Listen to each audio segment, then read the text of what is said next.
Hello, and welcome to Horns of a Dilemma, the podcast of the Texas National Security Review, TNSR. I'm Doyle Hodges, Executive Editor of TNSR. In this episode of Horns, we listen in on a book talk given by James Mann, author of The Great Rift. Mann is a journalist and prolific author who's written about foreign policy in the Reagan, Bush, and Obama administrations and is currently an author-in-residence at Johns Hopkins University School of Advanced International Studies. In the book The Great Rift, Mann explores the relationship between Colin Powell and Dick Cheney during the post-Cold War period from 1988 to 2008. As Mann points out, between them, the two had more time on the National Security Council than any others in that period. Powell with 9 years under 4 presidents and Cheney with 12 years under 2 different presidents. Mann discusses the difference between how they saw themselves as whether they were politicians, policymakers, or career public servants. This difference in view laid the seeds of what would ultimately become a fracture in a friendship that developed during the Reagan administration between the two men. Let's listen in not only to hear about this relationship, but to hear an interesting history of the development and execution of foreign policy over this vital period.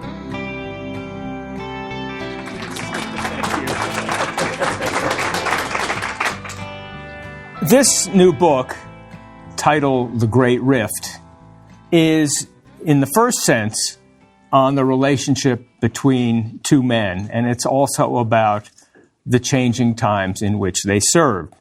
The two men are Colin Powell and Dick Cheney, and actually it's about the period which we can call the immediate post-Cold War period from 1988, I would say. In the end of 1987, Mikhail Gorbachev announces he's withdrawing troops from Eastern Europe in a way that makes it clear the Cold War is starting to come to an end, till the end of the second George W. Bush term in 2008. And if you look at those 20 years, and let's be formal about it, let's take the National Security Council. I don't mean the staff, but the formal body that makes decisions on American policy, at least until the Trump administration, is called the National Security Council, and it's the cabinet members for foreign policy and the president and the Joint Chiefs.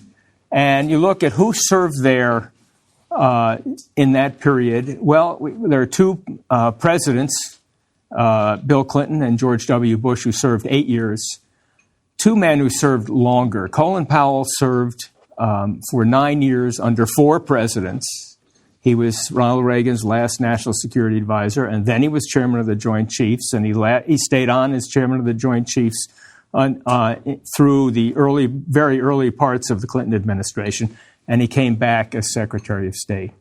And Cheney served for 12, 4 under George H.W. Bush and 8 under George W. Bush. So these guys had formal seniority during the period, and they had informal influence that I think exceeded anyone else, including often the presidents at various times. So I wanted to look at the two of them, and I wanted to look at their relationship because they were famously bitter adversaries under George W. Bush. And the question was, what happened earlier? Were they always bitter adversaries? And I wanted to look closely at that. And then these two guys are also very strong personalities. So there was a time when Colin Powell was so popular that many people thought he could have been president. And many of you remember that he thought about, even toured the country talking about running in the mid-90s. And on the other hand, there was a time when Cheney was so powerful that many people thought he was the president under George W. Bush. And there are all kinds of other ironies in looking at them. So if we think of what we mean by the word politician, Colin Powell looked at his two main adversaries under George W. Bush, that is, Cheney and Rumsfeld, as politicians where he wasn't. And that was based in fact. Both of those guys had run for Congress. They held political office. Cheney looked on Powell as a politician because he was so good with crowds. He was so charming. He had political skills. And in Cheney's mind, Powell didn't really do policy. He did public relations.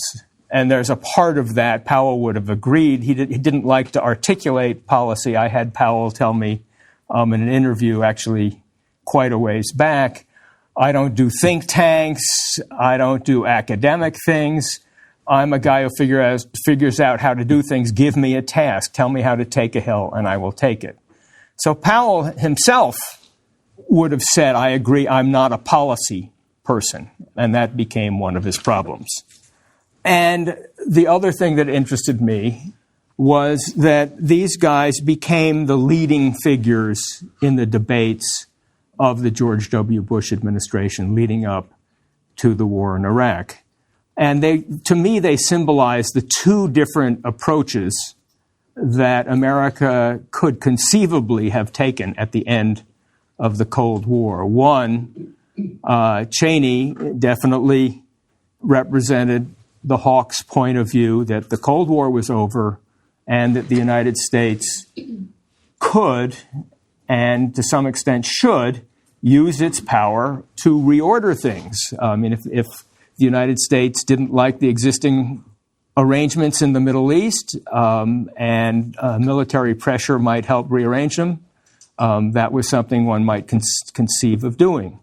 Powell, as I've just said, never really articulated a strategy to the extent that Cheney and all of the people around him did. But his instincts, what he based his decision-making and his actions on, was very much the approach of the George H.W. Bush, Brent Scowcroft administration, which is to say alliances, diplomacy, and don't disturb the status quo unless you really have things completely under control. And it can be just simply don't disturb the status quo, or to put it in Powell's catchy phrase, the Pottery Barn rule, if you break it, you own it. And these two approaches colored all of the debates leading up to the invasion of Iraq.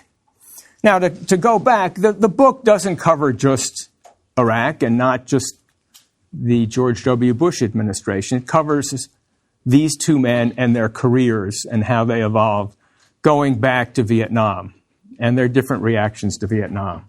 Because both men, the motivating drive in their careers comes from Vietnam days. With Powell, it's Vietnam itself.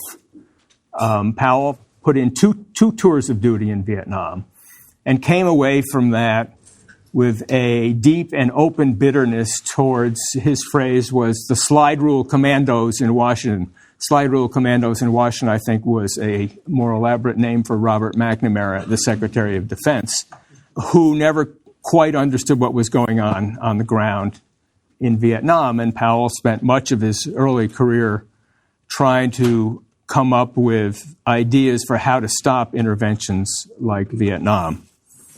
Cheney was also reacting to Vietnam, but in a different way. He didn't go there. He didn't serve there. He served in, very briefly, the Nixon White House, and then in the Gerald Ford White House, at a time when Congress, in reaction to Vietnam, belatedly is passing a series of restrictions on presidential and executive power. Most famously, the War Powers Act, but the War Powers Act was one of a whole series of measures in which Congress put limits on the authority of the president.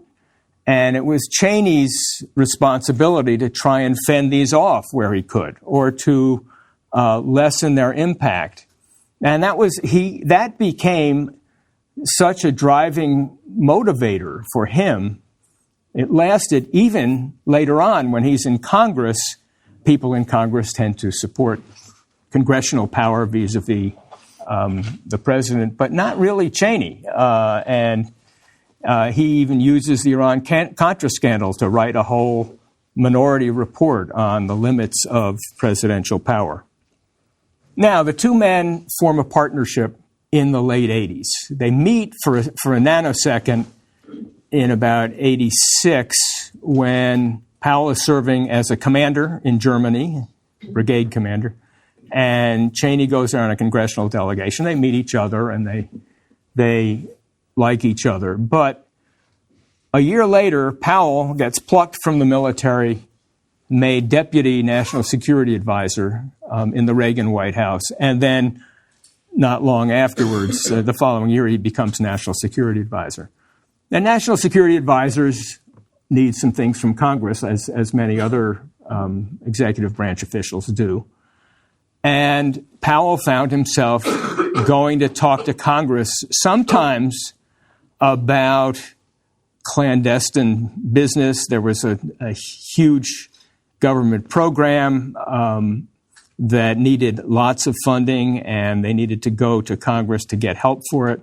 And the go-to guy for Colin Powell in Congress was Dick Cheney. And they became friends. I found in the Reagan archives the records of their correspondence. It's your buddy Dick, your buddy Colin. If Cheney is in the hospital, Powell writes some little notes. And, when I say they're friends, they're work friends. And this remains a work relationship, largely. But as they're leaving the Reagan administration, they send, that is, as Powell is leaving, Cheney sends him a note, best of luck for the future. And lo and behold, only a couple months later, when the Texan John Towers nomination collapses in Congress, Cheney becomes defense secretary. And one of the first things he does in his first weeks is maneuver to have Colin Powell, who's returned to the military, start to maneuver to have him appointed chairman of the Joint Chiefs. Now, I want to stop on this for a second, because years later, in the aftermath of all the controversies over Iraq, I had people say there's a tendency to reorder what happened in the past so that everything is neat. And by that, 20 years later, amidst the enmity between Powell and Cheney, I had people say, no way that Cheney could have appointed Powell as chairman of the Joint Chiefs. It must have been George H.W. in the White House or Brent Scowcroft. And all the evidence is no. I mean, you can even read Bush-Scowcroft memoir. Some of this is in there. But Powell is junior to many other generals. Bush Sr. is writing, I don't know if he could use another position or two before he gets to be chairman of the Joint Chiefs. Maybe he's not ready. And Scowcroft had another reason, which anyone in any managerial job can understand. Powell was his predecessor. Powell had been the outgoing national security advisor. So for him to come back into the top-level meetings means that Scowcroft's predecessor is sitting there. So he wasn't too keen on the idea of Powell becoming chairman of the Joint Chiefs either. Cheney did it. And they proceed in the George H.W. Bush administration to form a very close working relationship. There were a handful of disagreements. They're on record.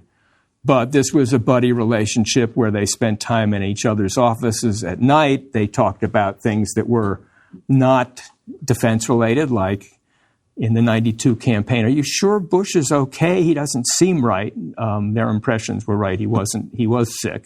But that's the kind of thing they talked about.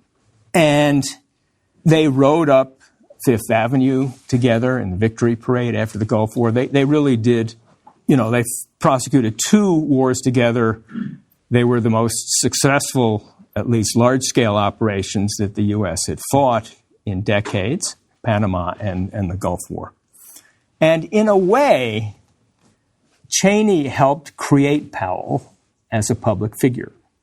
Because first at the time of the war in Panama, the brief one, and then at the time of the Gulf War, they would hold news conferences, and Cheney was content to leave the podium to Powell. And Powell was by far the most dynamic chairman of the Joint Chiefs who has been before. There's never been anyone like him before or after.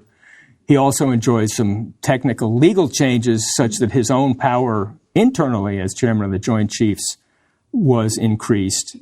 And one way or another, he became such a powerful chairman, that some of Cheney's civilian team tended to mistrust him because they thought his instincts were always where the New York Times and Washington Post editorial pages were, and Cheney's civilian advisors tended to be more hawkish and conservative. But Cheney and Powell became a figure that they really had to reckon with.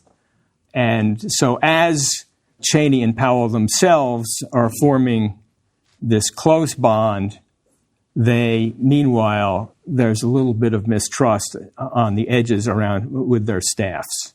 Now, I'm going to skip through the 90s. The 90s are crucial in a sense, as they're the decade for which there is no really good book yet. But it's the unilateral decade. And both overseas and at home, all kinds of things are happening. The U.S., the Soviet Union has collapsed. Russia is this fledgling democracy that doesn't ever quite make it. China is happily taking American investment and trying to recover from Tiananmen. There really is no challenger to American power. And even the U.S. military and foreign policy elite begin to act as though in accordance with that. So the Clinton administration, the Democratic Clinton administration, takes military action in the Balkans and Kosovo, deciding not to go to the UN for approval first. And within the military, as they fight operations in the Balkans, there's kind of a kind of grumbling about what multilateralism means, which is that you have to clear every military operation with the Belgians and the Dutch and on and on and on. And it's something that they accept and they do, but you can start to see in the unilateral America that's developing that that there are problems with that. Powell and Cheney go about their lives in private life under a Democratic administration. And they see each other, and there is still a warm bond there. For those who think these guys were always adversaries, let me take you to the transition after the 2000 election, when in Thanksgiving of that year, I'm sure many of you remember the 2000 election. It isn't decided for weeks. Thanksgiving of the year 2000, Cheney has one of his sporadic heart attacks, and he's in the hospital. And can't have Thanksgiving dinner at home with his family. So the Cheney family celebrates Thanksgiving dinner at the hospital with a dinner cooked for them and brought to them by Alma Powell, Powell's wife. I mean, just a sign of the warm feelings that existed at the time. And then eventually, Bush is sworn in, the administration takes office, and these guys and their staffs just disagree from the start. So, and I'll come in a minute to the subject of whether Cheney changed or not. And everybody, including Powell and Cheney, has their own explanation for what happened. But Cheney's is that all the changes started with September 11th. So Brent Scowcroft wrote an article about criticizing the George W. Bush administration for rushing to war in Iraq. And Cheney's response was, Scowcroft didn't live through September 11th. I mean, that is his idea of the root cause of whatever changes there were. But, what you find if you look back is these internecine battles didn't start September 11th. They started like January 20, 21, 22, 27, something like that. I was still reporting in my last months of reporting at the time. I can tell you that what's the first battle on record was over South Korea policy. The president of South Korea is about to come to the U.S., and Powell is suggesting that he's going to continue the policies of the Clinton administration. And I'm getting leaks, and then they all show up, and then this rises to the level of the president saying, no, Powell is wrong. Don't let him give you that impression. We're going to come up with our own policy. They'd barely been in office. And it was, it was pretty messy then. And within 2 or 3 weeks after that, there's a question about whether the new administration is going to sign the Kyoto Accords, and Cheney arranges to have Bush sign a letter and takes it off to the Hill before Powell is even told about it. So these disagreements, and there are disagreements on issues, erupt immediately. Didn't start with September 11th. I'm going to simply mention a couple things on Iraq, but really in researching this book, there are 2 surprising things I found about Iraq and the lead up to the war. The first is there was no formal decision. You can look on and on and on and on for the kinds of things historians look for. At what meeting was this decided? And you won't find it. And interviews on both sides show you won't find it. I think everybody except Condoleezza Rice, whose job it was to run a formal process, insists that it was decided. And her evidence is that at one point in September of 2002, Bush said, "Anybody who disagrees, raise their, with what I'm about to do, raise their hands." And no one disagreed. This was at the end of a meeting, and that's the best she can come up with. And what happened, and this is was Powell's strategic problem, is that Colin Powell disagreed, but he disagreed tactically. He told the Bush administration it needed to go to the UN. Cheney didn't want to go to the UN. And over the summer of 2002, there's this very intense debate about going to the UN. Powell wins that. And what follows that fall is a battle to get support from the UN, which people sometimes forget now, which they got. They got support for a weak resolution, which didn't specifically authorize the use of force. That's why they were able to get support. But that's where Powell's energy went. And that was in lieu of a debate, should we go to war? And, you can open up the newspapers from late 2002, once the UN votes to authorize something condemning Iraq. And you'll find banner headlines, Powell's victory, how he did it. Well, what did Powell win? He won a weak UN resolution, and meanwhile, the troops are beginning to flow to Iraq, and the troops keep going all the way through till early 2003. And at that point, Powell acknowledged to me in an interview, it got to a point where the troops are there, they're sitting there. It was too late to suddenly have a debate about, should we do this? I mean, the troops are going there on the basis that if Saddam doesn't do X, we will take action. So that's the first surprise. There is no decision. It was a lousy process. And the second is just an insight. I started through with one of Cheney's closest aides on let's take this step by step. So, okay, the war with Afghanistan, phase 1 of the war on terror is over. It's the beginning of 2002. Bush gives us axis of evil speech, then and he stopped me finally. And he said, you're doing what all the interviewers do. You're focusing on Iraq as a one-track story. And he said, of course. But he said, actually, at the time, it was, it introduced the 2 tribes of, the people supporting Powell and the people supporting Cheney.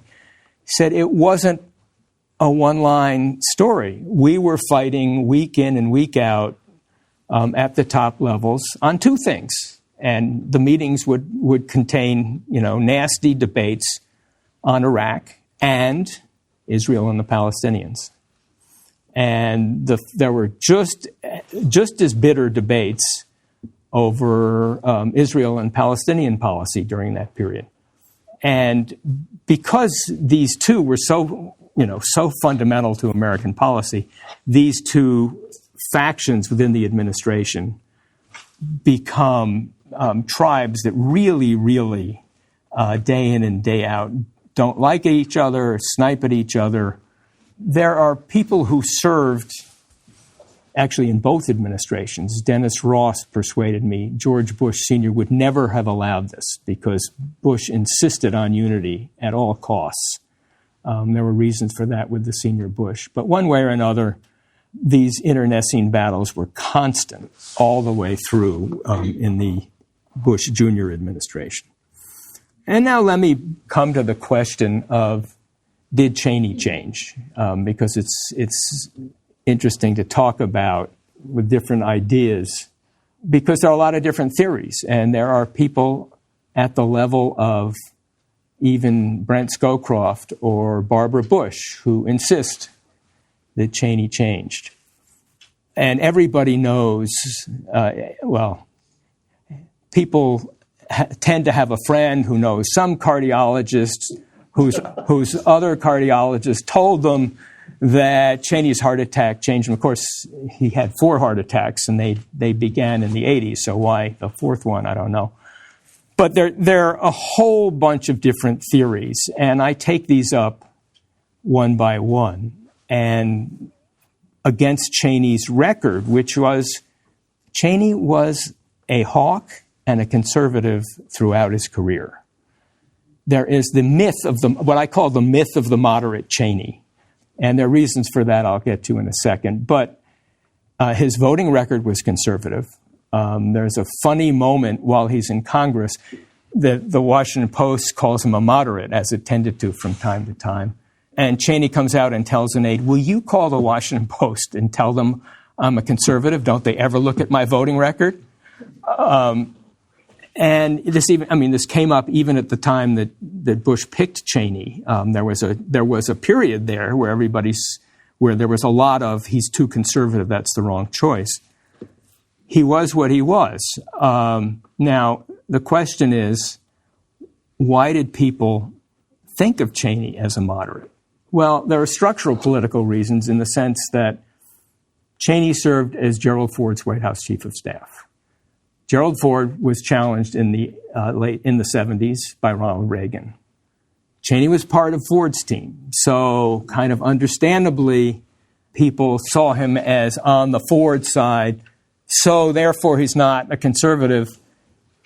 That didn't add up. And in fact, the records show that as soon as Cheney leaves the Ford White House and goes out to Wyoming to run for Congress, as soon as that happens, he begins abandoning the positions that he had taken as Ford's White House chief of staff. He was against the Panama Canal Treaty that the Ford administration had endorsed. And there's a very revealing moment to me during his first campaign when a Washington Post reporter goes out to interview Cheney running for Congress and asks the kind of question that only people in Washington can ask. How can you run to be a lowly congressman, a freshman congressman, when you've been White House chief of staff? And Cheney looked at him and said, quite honestly, when you're White House chief of staff, you're a hired gun. And when you're a member of Congress, you're your own boss. And Cheney's hired gun theory, I think, permeated his thinking all the way until 2000. I mean, he took, the record shows that he was much more conservative than Bush and Scowcroft on Soviet policy, but he followed them. So in that sense, people, again, misperceived him as somehow more moderate than he was. Then there's the question of style. I mean, Cheney and Gingrich were elected the same year in the late 70s to Congress. They had very similar voting records. But Cheney was not a screamer, quite the opposite. He was not provocative, confrontational. He had the manner of a CEO. He had the deep voice and the assurance that everything was under control, even though it turned out that sometimes everything wasn't under control. He had a very appealing, moderate style as opposed to voting record. So I think that contributed to the misperception. And then just Powell's idea of what happened between the two administrations was that it was the two presidents. And he said to me, look, 43 was different from 41. And that is 100% true. But, when you think about that, that isn't just the two presidents, because George H.W. Bush could not have been elected in 2000. He had lost in 92. He had lost because he had lost 3 prime constituencies, which George W. Bush then went after very skillfully over the next 8 years. One was evangelicals. People don't remember now, but George W. was actually the emissary in the senior Bush's political operation to evangelicals. Enjoyed close ties with them all the way through, so that's one constituency that abandoned his father. The economic conservatives, Bush's senior's tax cut meant that they were opposed to him. Tax rates. Pardon? Tax rates, yes. Excuse me. Tax rise, yes, thank you. And then thirdly, the Hawks, because George H.W. Bush was commonly portrayed as a wimp. The neoconservatives didn't like his famous Chicken Kiev speech, as it was called. There was this part of the Soviet Union called Ukraine, and in the mind of the Hawks, including Cheney on this one, the U.S. wasn't doing enough to support it. And people don't even remember, but there were a bunch of neoconservatives who supported Bill Clinton for president and even went into office with him in the first couple of years because they were so unhappy. And George W. goes after them. So, yes, Bush 43 was different. Powell is 100% right. But the reason is that the electorate, and certainly the Republican Party, was far more conservative. The times had changed in ways so that Powell was out of sync. Powell was completely in sync with the George H.W. Bush administration, but was out of sync with the new administration. Thank you for listening to this episode of Horns of a Dilemma, and please don't forget to visit our website at tnsr.org.